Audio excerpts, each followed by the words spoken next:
everyone a couple seconds to join. You can turn your camera on or off, whatever you're most comfortable with. This is very much a collaborative call. If you're joining us for the first time, welcome. If you're here again, welcome back. These town halls are a safe space for Montessori school leaders to come together and talk about school leadership, and also school marketing and school growth. They're always free to join. Sometimes we have speakers and sometimes we lead them ourselves. And it's also very much a collaborative call in the sense that you can unmute yourself at any point, ask questions, use the chat. We'll make sure to answer any questions as best we can. All right, today we're talking all about streamlining your admissions pipeline. I think this is something that we like to revisit quite often at our town halls because there's always ways that we can improve. And every time we have a town hall that focuses on this, we're joined by new Montessori leaders who are able to share their own strategies and their approach to admission. So if you have any ideas you want to share, please feel free to do so because it'll definitely be helpful to other school leaders on the call.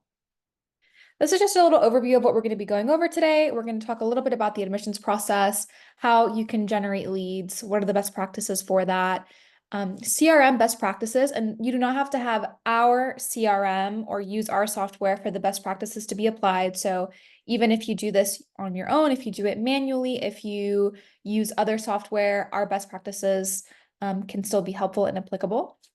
We'll talk about how to grow your email list. This is really important in Montessori.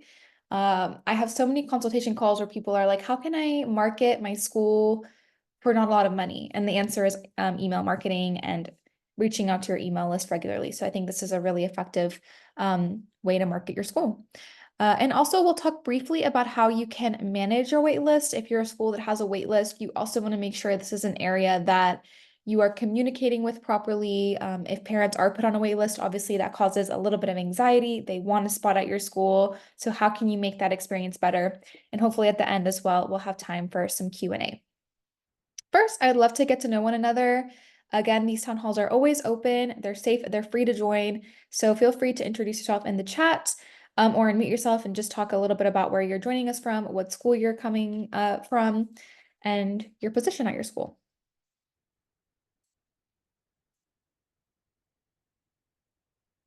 Hi, I'm Jill.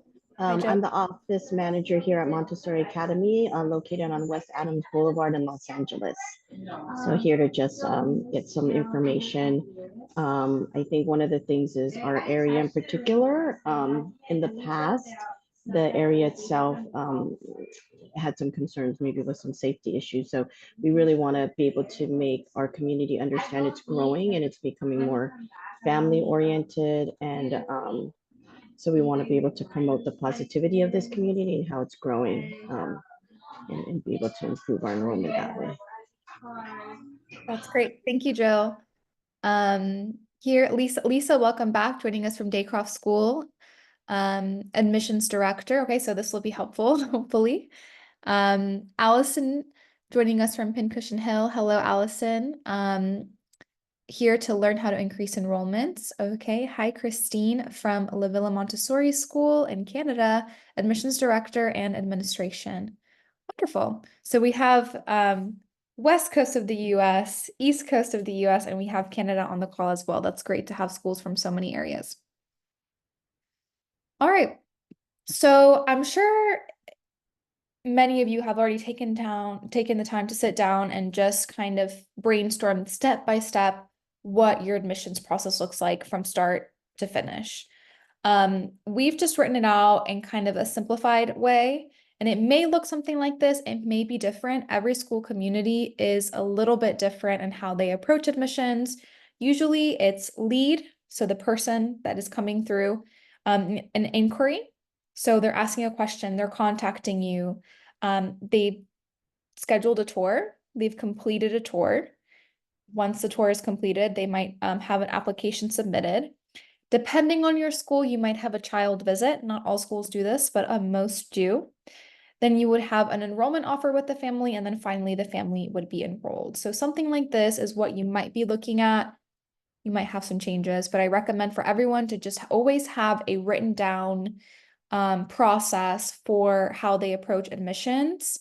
And this way you can break it down step by step and you can decide what formula works best for how you can communicate with parents effectively, how you can nurture them from one point to the next. And we'll be sharing our tips for that. So a lead refers to a prospective parent who has expressed interest in your school. This is typically demonstrated by the lead taking a specific action, such as following a contact form. Usually it's calling the school, emailing, or filling out a form on your website, or maybe they subscribe to a newsletter or downloaded a resource. This is hugely valuable to schools looking to grow enrollment, and it's important to have multiple ways to generate leads on your school website. So a couple of ways that you can be generating leads on your school website is obviously by having the automated tour scheduling. Whether you're using Calendly or you're using our own CRM, I really recommend having a way for parents to automatically book a tour based on your availability online. There are many schools that are still doing this kind of an old school way where a parent has to reach out to the school or call in order to schedule that tour. And I think that's kind of a missed opportunity because a lot of parents are busy. They want just that immediate, okay, I can see the availability. This works for my schedule. I'm going to go ahead and book it now. That needs to be something that exists. Also, through this, you're also getting contact information from them, such as an email address, so you can follow up with them. Another way that you can generate leads directly on your website is through white paper, so articles, or in like a PDF document that has a resource for parents, and they would have to fill out a short form that asks their name and their email for them to have that automatically delivered into their inbox. This is great for parents who are earlier in their decision-making process, so they might not be ready to come in for a tour, but they're curious to learn more about Montessori. Maybe you have a white paper on, Montessori versus traditional. What's the difference and what's right for your child? That's a valuable resource for a parent who's in their school search journey, and they would be willing to give their email address in exchange for that resource. Quizzes are another option. You can have, take a quiz to find out if Montessori is the right fit or what you're looking for, something like that on your website. You can also offer e-booklets or free parenting resources. I also recommend that all schools have an inquiry form, a general inquiry form. And the number one lead generator is gated tuition requests. I think this is probably even more so than your course scheduling going to be the biggest lead generator. And I'll show you here on our Nido site how this looks on a school website. So here we have our automated tours. So a parent can select the date, they can select a time, and then they can fill out the form. You're getting all of this data on your end. Here's another example of a lead generator. And this one, it's sign up for a 5-day free email course. So it's just asking these 3 fields. Try to keep the fields as minimal as possible. Here's an example of our pop-up quiz. Something like this is fun, and it also will deliver the results via email. Here at the bottom, we have a white paper where parents can fill this out and they will receive the Montessori or conventional, what's best for your family, read the article. And then this is the number one lead generator, in my opinion, is the tuition and fees. This is usually the number one piece of information that parents want. Now, I've seen schools approach tuition and fees a couple different ways. Some schools are very transparent and put their tuition and fees directly on the website so parents can see at any time. I recommend against this because usually after going on the homepage, parents will go, they'll look at the pricing. If it's too high, they'll leave your website and they'll never reconsider. Whereas if you're offering a lot of information, you're offering a lot of insights, they can read a little bit more about what you're offering, and it can be a value-led decision rather than a cost-led decision. Other schools don't mention tuition at all on their website.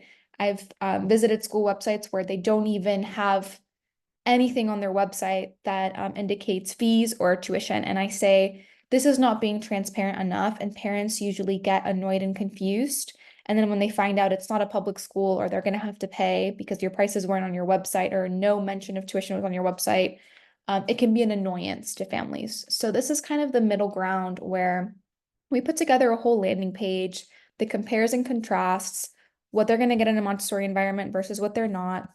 And then parents here can fill out a short form where they're going to receive that tuition information immediately in their inbox. And immediately is the key word there. It needs to be immediately given. If you take 2 hours, if you're doing it manually, it's annoying to the parent. Parents are very much about immediate delivery. That builds trust. It just keeps things transparent. So I recommend doing this. Usually for the schools that have implemented this form, it's the #1 lead generator on their website. So these are some ways that you can just generate more leads, more of those interested parents on your website. And again, when you do these things on your website, it's free. You don't have to pay for these forms necessarily. It's not like Google Ads where you're paying monthly to run campaigns. If you have these methods on your website to collect data, it's a great way to start growing your list of interested families. Again, these are just some examples we went through. And again, ultimately generating those leads is going to allow schools to identify interested prospective families. If they filled out any form on your website, you have to assume that they're interested in your programs, they want to hear from you. And from this point, nurturing them into enrollments can begin. And depending on what they filled out is how you can approach that nurturing process. For instance, if a parent has scheduled a tour, you know that they're very highly interested enough to come in person and meet you. This is your opportunity to really sell yourself, make sure they have a good experience on the tour, ask them questions, nurture them, educate them, etc. If a parent has requested a tuition form, you know that right now they're probably comparing costs with other programs. You can encourage them through an email nurture to schedule a tour and come in and meet your staff in person and tour the environments. So it's good to have various ways to generate those leads. All right. Any questions about leads and lead generation before you move on to CRM? Yep. I mean, I had a quick question. If you're allowing them to get the tuition information before having the opportunity to chat with them, could that be a deterrent? Because even though they are interested, they fill out the form for the tuition and then it's sent to them, having that conversation first about why it's such a value. I mean, we have it on the website just so that parents can know, but I often think like how many people are just saying, oh, never mind, I'm not even going to consider moving forward because I see how much it is. So I'm wondering if how you control that with the request, the request as well. Yeah, that's a great question because usually that is the biggest pain point for parents is the cost. Like obviously they come in and they see and they love what they see, but it's just whether their finances are aligned with what it costs to run a Montessori program. I think a school can really approach it 2 ways. I think the automated delivery of the tuition is just a way of being transparent, and I think parents appreciate that because it can be very tiring to go through and have multiple conversations with multiple schools in their area, and they can get a little bit annoyed because it is a stressful process. But if your school feels strongly that it is beneficial to have that conversation with the parent first, personally, before delivering the cost, I think that's still an okay approach if that's what works better for your community. I would say, try it both ways if you're curious to see what's going to work best for your community and see which one has better results and better responses. With the schools that we've worked with, we have seen success with just having that form automatically delivered, and then the school has the contact information of the parent and they can follow up with a personalized call, or they can send a follow-up email or invite them for a tour personally. So, it's whichever way really you feel most comfortable with. Lisa, I'll jump in here too. That's something we always recommend is that if you do have your tuition, to always follow up with them, whether it be a call, whether it be an email. Don't just let them get the information and then go away. That's why we have the form, so you can gather their information and follow up with them. 100%. Any other questions about lead generations? getting more leads through your website. All right, if anything comes to mind, I'll keep an eye on the chat. For now, we'll discuss a little bit more about what is a CRM. So you might be using a CRM, which is a client relationship manager for your school, or you might be doing everything manually or using multiple different softwares like MailChimp and Calendly. But it's just all about how you're managing your communication and your relationship with your prospective clients. So our Montessori CRM is a cloud-based software, and it's designed really to organize and automate the communications with parents throughout the admissions process. A CRM should be designed to work seamlessly with your website and capture contact information and automatically respond to inquiries and deliver that information. It's basically meant to run with automation so that you don't have to do everything manually, because it can get quite overwhelming when you're getting multiple leads on your website a day. They're all at a different point in that admissions process. It can be very hard to keep track of how many times you communicated with each person, where you are in the nurturing process with that person. Do you need to nurture them to come in for a tour? Do you need to nurture them to come in and submit an application? So CRM can help you keep track of all of that. So usually it's organized into different steps. We like to organize all of our contacts and opportunities. So of course, our contacts are the parents. These are the people who have interacted with your website or who you've entered manually into the CRM. Maybe they've come in through an open house in person, and you go in and then you put all that contact information in your software. And of course, opportunities are students. These are the prospective students you want to track through your admissions pipeline, and each prospective student represents an opportunity for enrollment. Usually in a CRM, you have multiple different fields that you can set up your forms. Usually, we would want to keep track of their first name, last name, email, and phone. These are the 4 that are essential for maintaining consistent contact with that family. And you can also ask for a child's name, child's date of birth, and program interest. This helps you identify, what program they would be best suited for, and it just gives you some insights as to what they might need. In a CRM software, we also use something called tags, where we can organize our contacts into different categories.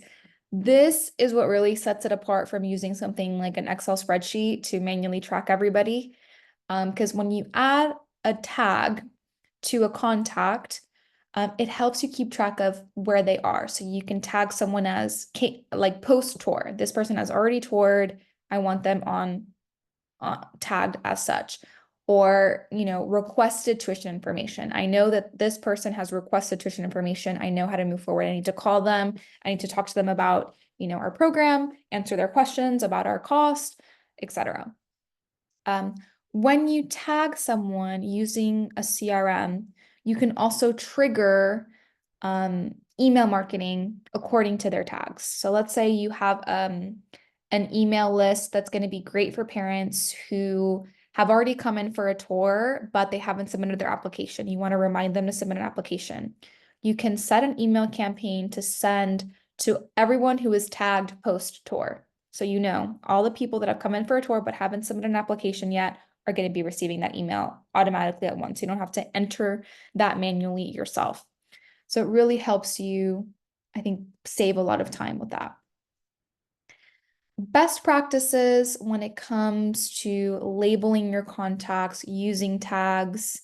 You want to make sure you're using consistent naming schemes. So you select a couple of categories that work for you and stick to that, because you don't want to have a lot of these miscellaneous tags that don't make sense anymore. So come up with, maybe there's 7 steps in your admission process. There's going to be 7 different tags. Some examples of tags is a prospective parent, current parent, alumni parent. You could have donors. So maybe you're sending fundraising emails, corporate donor, staff, newsletter subscriber, blog subscriber. This helps you keep track. And again, one contact can have multiple different tags. So you could have a prospective parent who is also a newsletter subscriber, for instance.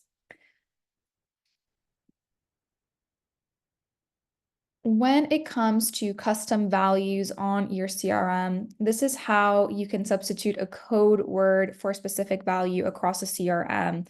For instance, when you want to address an email to someone that addresses them by their first name, instead of titling an email like, "Hi, parents," you can enter, their first name and code value and a custom value so that every time you're sending an email, it takes the first name of that contact and puts it in the introduction to the email. This comes across as much more personal. It feels less robotic. It feels less like that parent is getting a mass email because it's addressed to their name.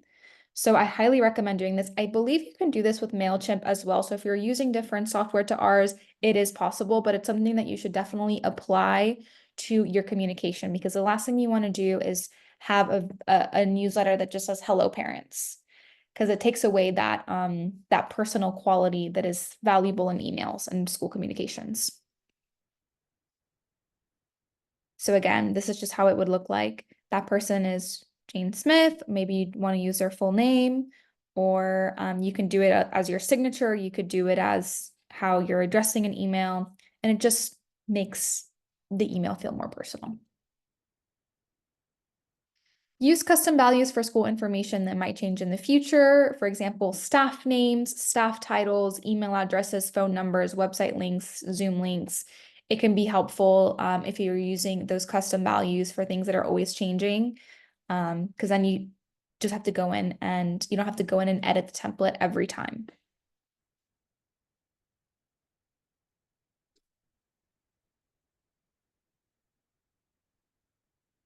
Jill's asking, I've been in and out to catch up. Is CRM software your company offers, is this specific to website? So yeah, this we do offer CRM software. You don't have to have a website through us to use the CRM, but it does work very seamlessly with the websites that we build. But a lot of these practices can also be applied across other software. So even if you aren't a Nido Marketing client, or you don't have our CRM, I recommend, if you're using any type of software, to apply these practices, because I think it does make a difference with making your communication more organized and more personal, if that answers your question. And these would be the automations running behind your website, correct?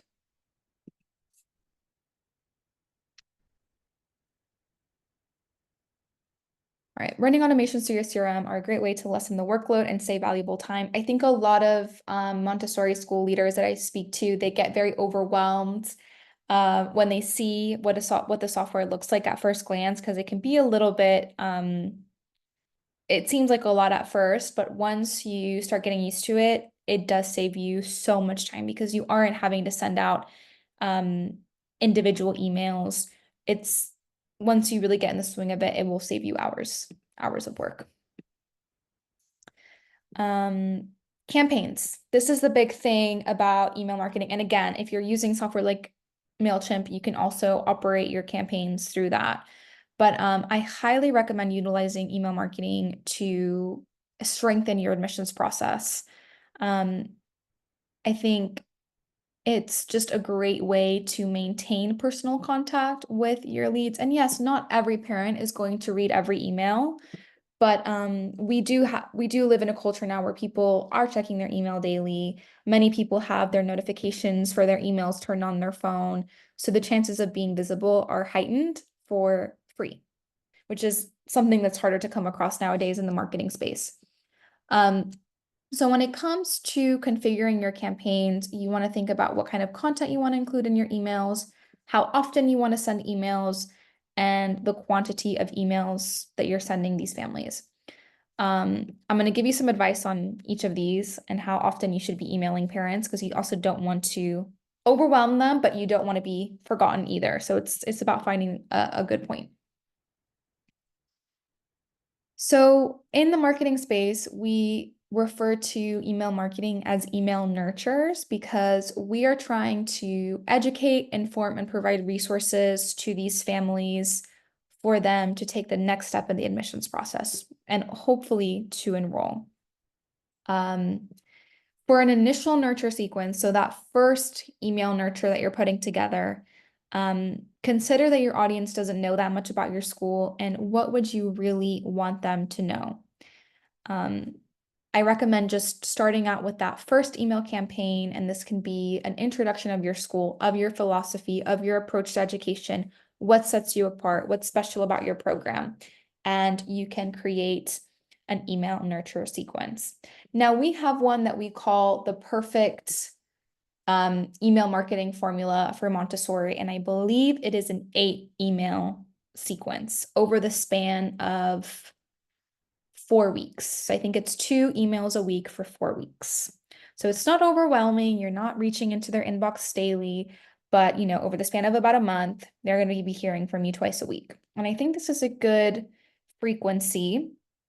And you can take each email as an opportunity to talk about your school, talk about your value, and you can end each email with an encouragement to schedule a tour or to submit an application form. I think that this works effectively. The schools that have used this, it has been helpful to them. And if you're not doing it, probably your competitors are doing it in your area. So I recommend putting together the email template. The great thing is you can do it once and you can use it year upon year. Maybe you want to check it and make some revisions, but it's something that you don't have to write over and over again. If you put it in your CRM, if you put it in MailChimp, you have the templates ready. Every time you get a new prospective parent tag, you can send them that email sequence. Something to note is I also recommend writing the emails in your voice, and think about the emails that you're sending over and over again currently and how you can automate those and make your life a little bit easier. Because I think once you have a really good email nurture sequence and you can set that to send over and over again without you having to do anything, the contacts are coming through, they're automatically tagged prospective parent, and they're getting the email nurture without you having to interfere. There's something really great about that. Another thing to note is make sure that as soon as a parent does schedule a tour or does take an action, you don't want them to be receiving those emails anymore, because if they are signed up for a tour and then they get a follow-up email from the sequence saying, have you scheduled your tour yet? And they're like, yes, I have. Why am I getting this email? So have those tags properly in place so that as soon as a parent books something, they're switched from, a current, receiving an email nurture tag to a scheduled a tour tag, because that helps you sound more authentic, sound like you're there on their case-by-case basis. And that's really by managing your triggers. So what is trigger in a CRM? Think of them as an if then. So if this form is submitted, then it starts this campaign. So if a parent submits an inquiry form, they're going to receive this nurture campaign. These processes are what makes the experience of the prospective parent feel a lot more personal. It makes them feel seen. They're getting this supportive contact from you to nurture them into the next process. I think this really has changed admissions. And I've seen, many, many schools, even schools that don't work with us, are doing this. And I think it's so important because, again, competitors are doing this. If they're not hearing from you, they're hearing from your competitor. So it's just important to, give them a gentle nudge to see the admissions process through as far as they can with your school. Now let's take a look at how a CRM can help you simplify and automate your admissions process. So again, we're back to this 8-point process. Again, it might be different at your school, but these are really the steps on how you can get one person from point 1 to point 8, hopefully, which is enroll. So in our CRM, we have something that's called a admissions pipeline. Depending on what CRM you use, if you're using something like HubSpot, if you're using other software, you probably have something similar. This one is specifically designed for Montessori. So it's, you have at a glance your active inquiries, who scheduled a tour, who's completed a tour, who submitted an application. You can see everyone at a glance. Now, what helps is when your admissions team can just have this to look at, and they can reach out accordingly. They can make sure all the tags are up to date and the emails are sending themselves. The marketing is working for itself at this point. The automations are set in place, but you can see everything at a glance. You can, of course, modify this. You can change it to your own pipeline. So if you have a different process, you can edit this, but it comes preset with kind of the very basic process. And I'll talk about how to take advantage of each stage of the funnel or pipeline. So when it comes to your leads, I know we talked about this earlier, you want to make sure to send things immediately. So if you do have those lead generators, like the articles, like the tuition request on your website, I do recommend that those forms be submitted automatically, because if a parent is putting their email in on your website, they expect some sort of confirmation automatically that it has gone through properly. I also recommend to create an opportunity under leads for tracking purposes. After the lead delivery campaign completes, so after that new lead has completed their email campaign, you can drop the contact to a subsequent campaign called a nurture campaign. This nurture can be a longer term nurture. So let's say that parent, they filled out an inquiry form, they received the short-term nurture of the 8 emails. Now you're going to add them to a different email list. They no longer are receiving that. They're receiving maybe a 6-month email nurture that just keeps them up to date with what's going on at the school and encourages them to come for a tour, but it's less frequent. So that can be an approach that you take so that you're still there. And make sure to keep people on your email list until they unsubscribe. Just assume that people want to hear from you, and unless they opt out of receiving anything from you. And parents know how to do this at this point, so it's nothing unusual. Be sure to keep this parent on your email list again and notify them about any open houses, blog posts that you publish on your school website, or application deadlines. Oftentimes we do hear from schools, well, this parent has been at the top of my funnel. They've been at step 1 for months. Why should I continue to provide them with anything? You never know. We've had schools that, a parent has ended up going for a different school. They're there for 4 months. They're having a terrible experience, and they see you're having an open house. They're considering going because they want to switch. So it's always just good to send some sort of communication. And of course, you do want to have that option for parents to be able to unsubscribe.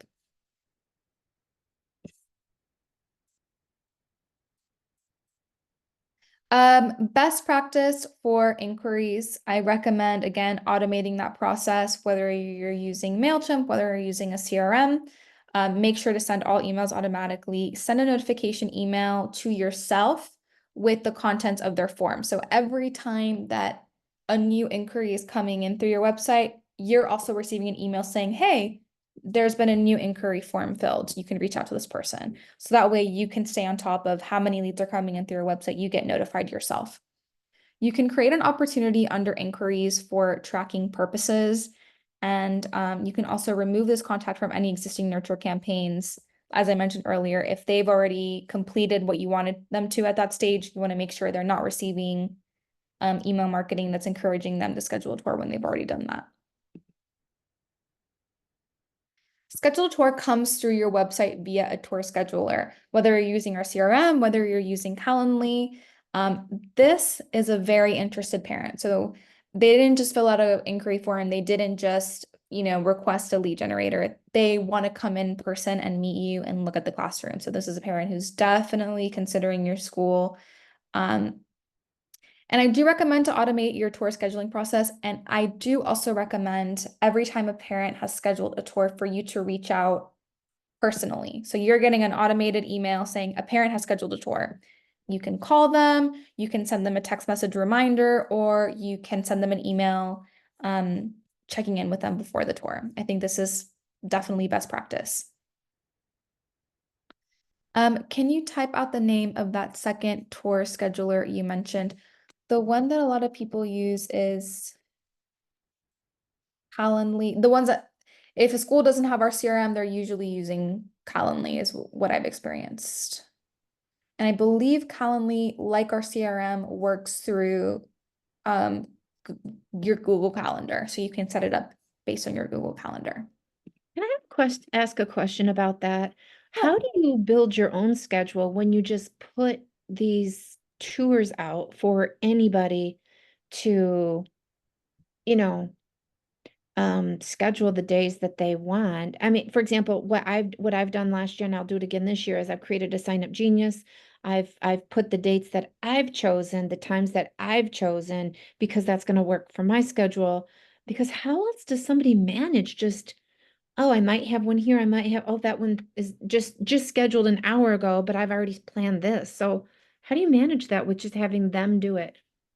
No, that's a great question because you don't want to just have an unexpected tour at any moment where you're not ready, you're not mentally prepared. So usually what would happen is if you use Calendly or a CRM, you set up your tour calendar based on your availability. So let's say I feel comfortable doing tours Wednesdays and Thursday mornings from 10 a.m. to noon. This is the time that I feel ready, and I'm going to make it available for parents. So a parent can only book based off of the time that you've made available. They cannot select any other time because that's just not available on the scheduling calendar.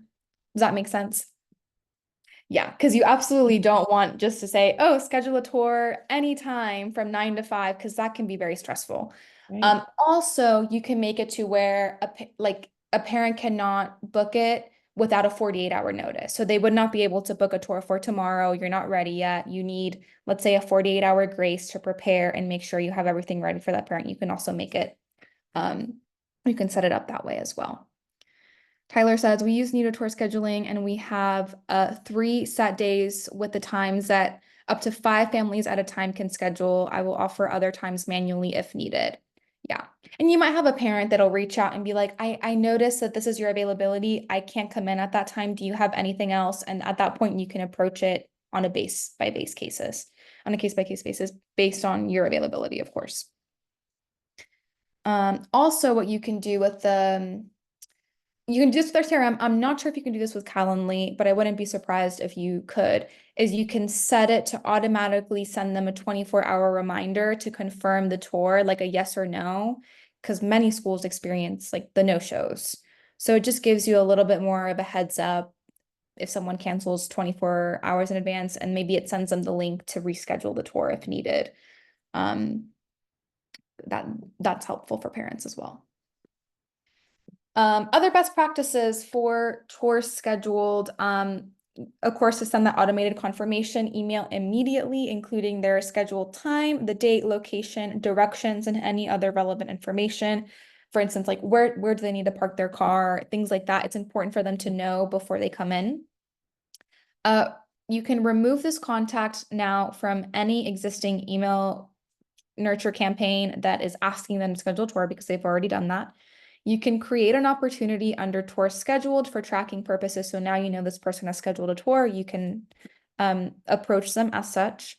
You can send a reminder email a day before the tour with appointment details, or you can send an email or SMS 1 or 2 hours before as like a last minute reminder, or do you need anything from us?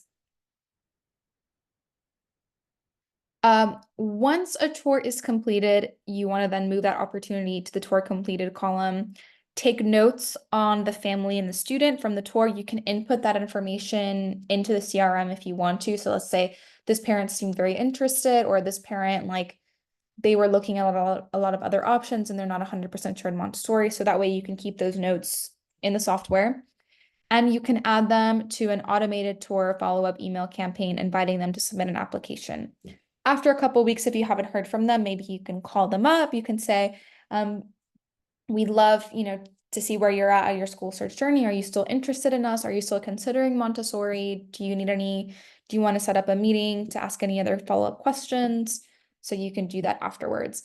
But usually this tour completed stage is where you're really going to have to do the most, personal nurturing, because you want them to enroll. They've come in person, they've seen what you've had to offer, and you want them to send in the application.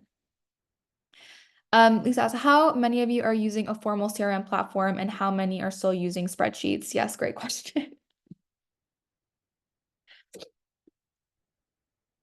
I guess I'm curious